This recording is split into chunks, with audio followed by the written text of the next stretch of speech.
Hi, it's nice to meet you. Do you mind introducing yourself to the camera and kind of giving a rundown of what you do here in Tetruya? Okay, hi, how are you guys? I am Navarro.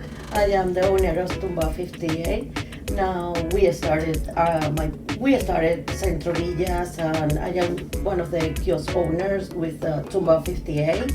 It's a Venezuelan restaurant. So have you always wanted to go into the restaurant business, or was this something new for you?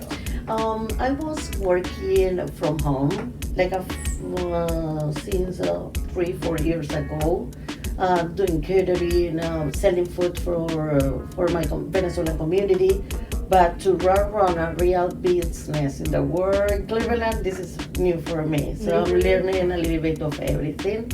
Yeah. It's not easy, but it's so exciting.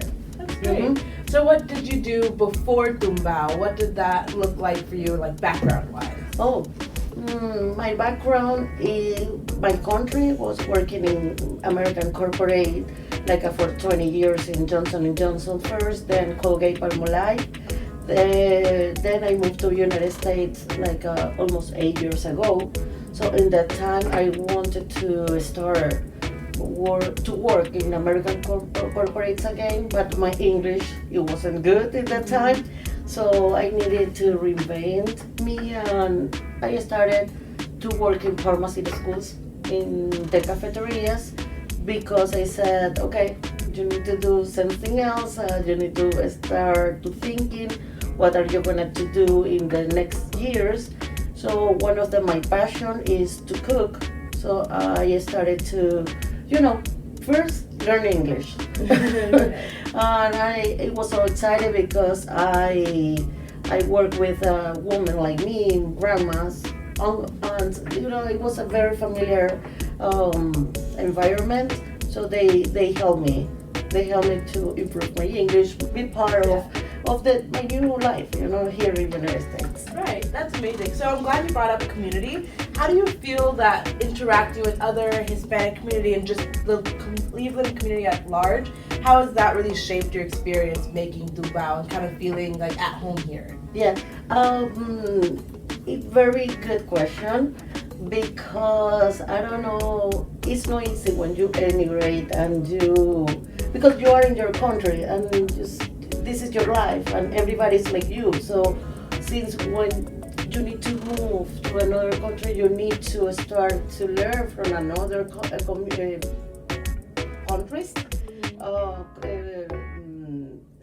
food, behaviors. So I'm not feeling that you are only in the world. No, it's a lot of people like you in the world fighting for your life or survive, and So in terms of food, so this is very exciting, because it's a like you feel that the Venezuelan food is the best. No, the Colombian food is good, the Puerto Rican food is good, the Dominican Republic is good.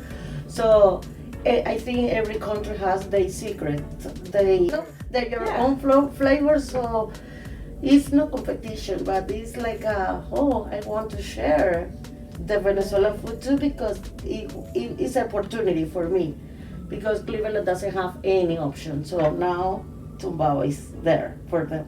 That's amazing. So I'm glad you brought that up, of the kind of the melding of Hispanic community, because I'd love to know kind of with the transition of going from working in cafeterias and loving cooking to now owning your own restaurant, what did that in between look like?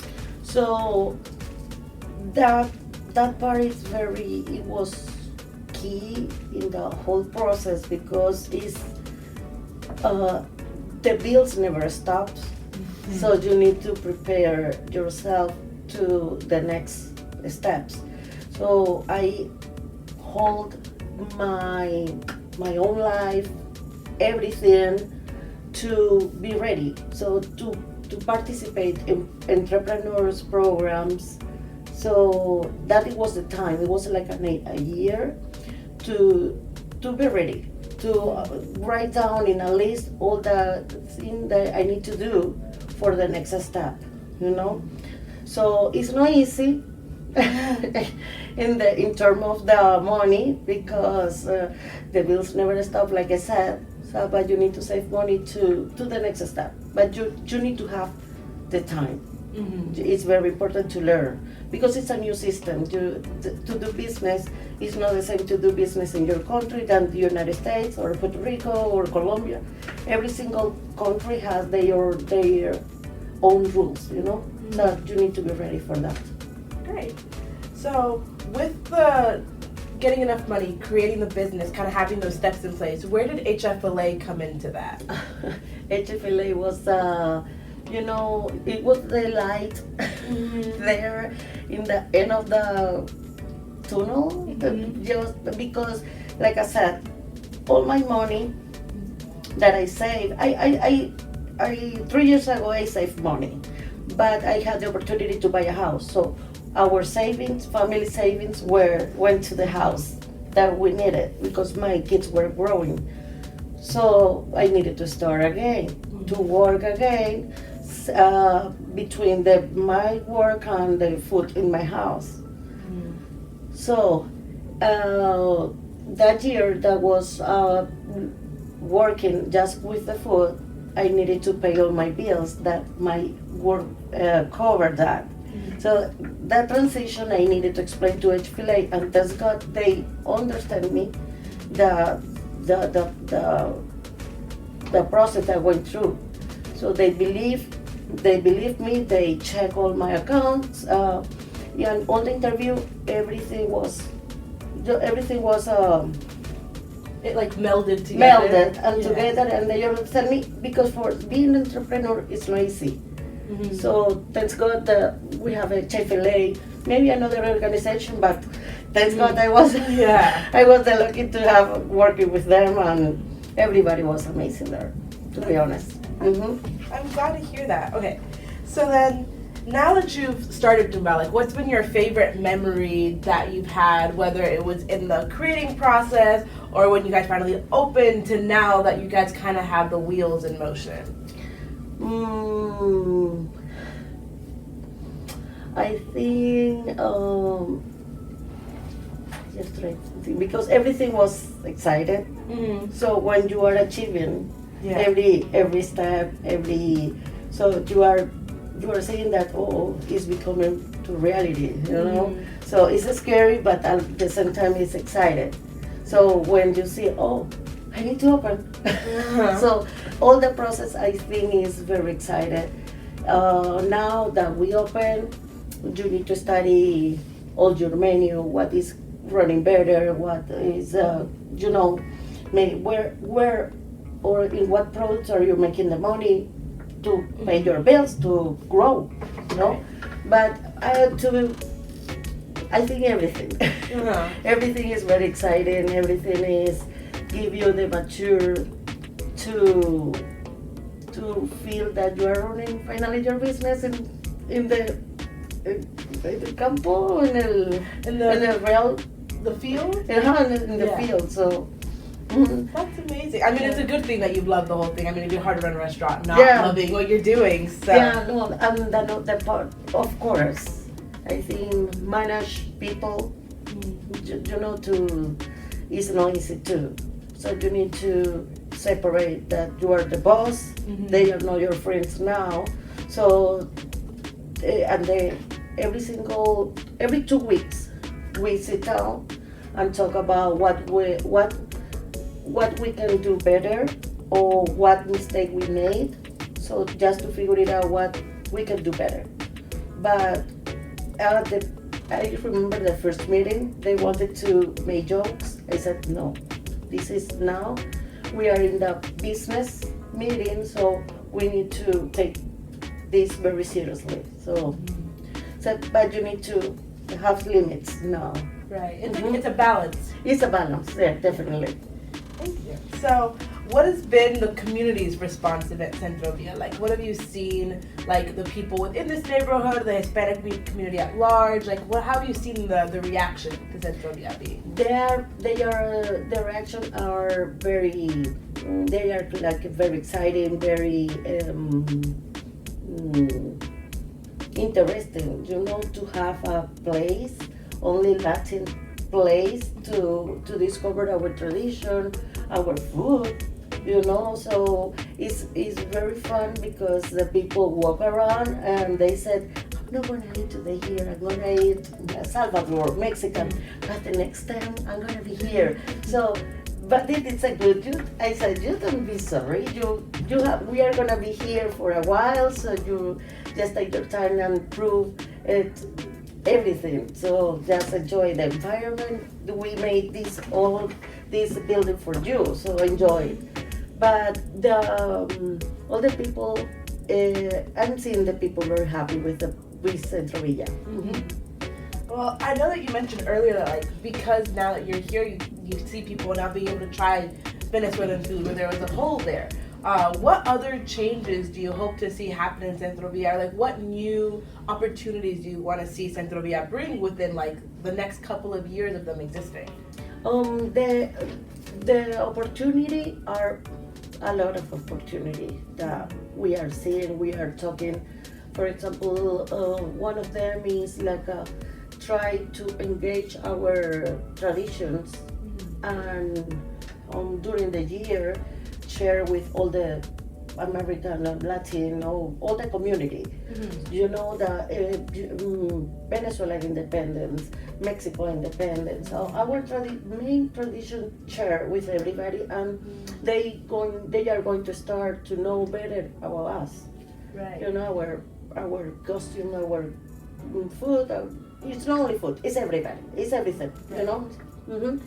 So at the same time, we were talking maybe celebrate, I don't know, maybe Irish too, you know, because Cleveland is celebrating Irish. Why not we can make green arepa, green tacos, green pupusas, or something like that. So we want to make a mix, Right.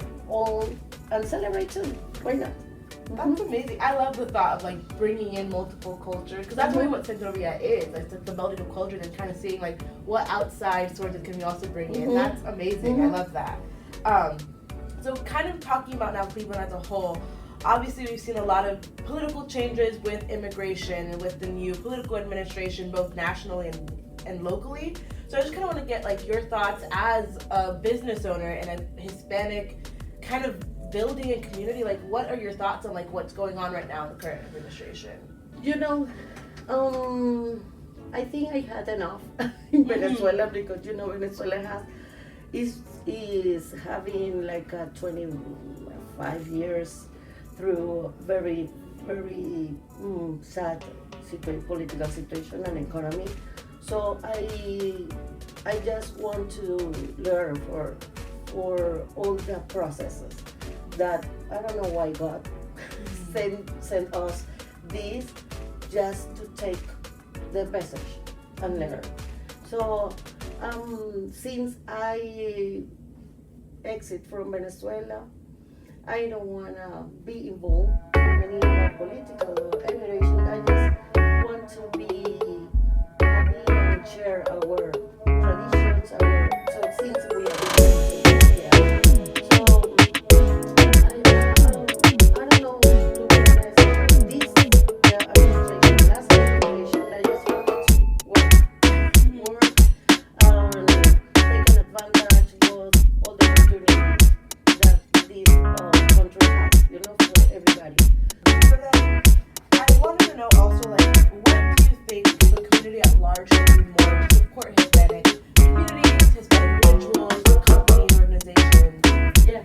To be honest, I have been living here 8 years, and in the last, I don't know, I think 5 years, I'm seeing more support for Hispanic community.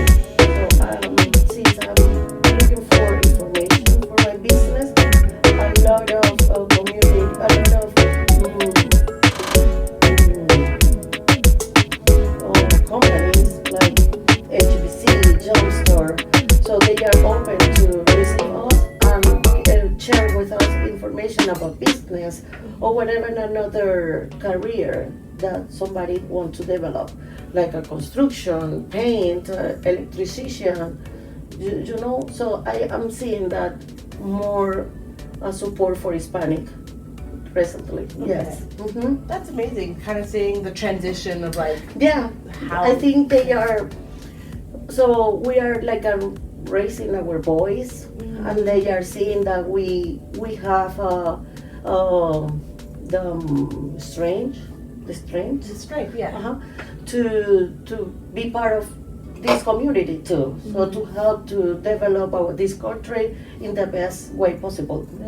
Yeah. No, I think that's really powerful. Thinking about like what you can give back to the community you're a part of. Absolutely. So I don't want to take up too much more of your time, but I'd love to know. I'm okay. I would love to ask at least a couple finishing questions of what are you hoping to achieve within the next year with Tumbao? Like, what's a big goal you guys are striving for? Pay HFLA.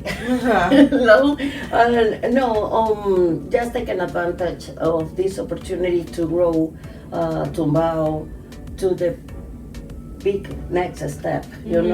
I just trying to monthly make some appointments with my accountable, with marketing, with support, just to go just to elevate my business, to the sky. I don't know. Yeah. Just the sky is the limit.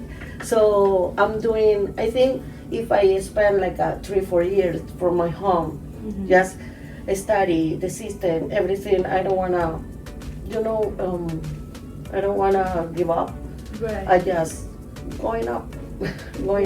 Yeah, you want to see the payoff of like all your hard work. Absolutely. I want to see Tumbao with I don't know, many locations possible. Maybe in the next 2 years with 3 locations.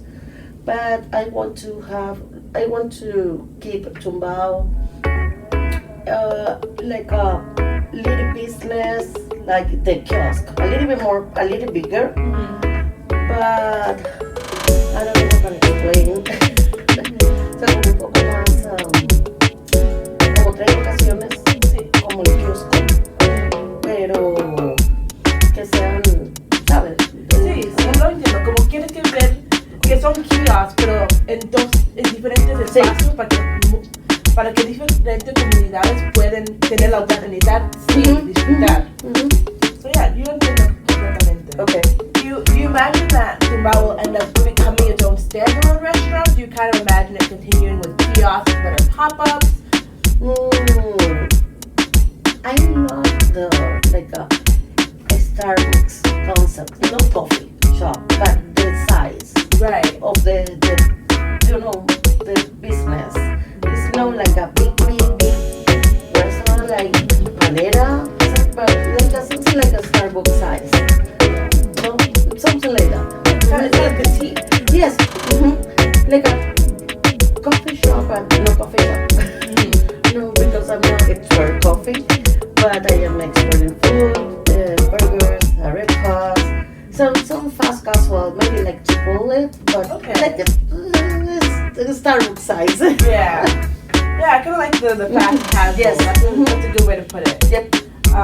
But amazing. That's kind of all the questions I want to ask. So thank you so much for having Thank you, time to talk. Lexi. Thank you so much. I just feel like for everything, for supporting me, and you're amazing, guys.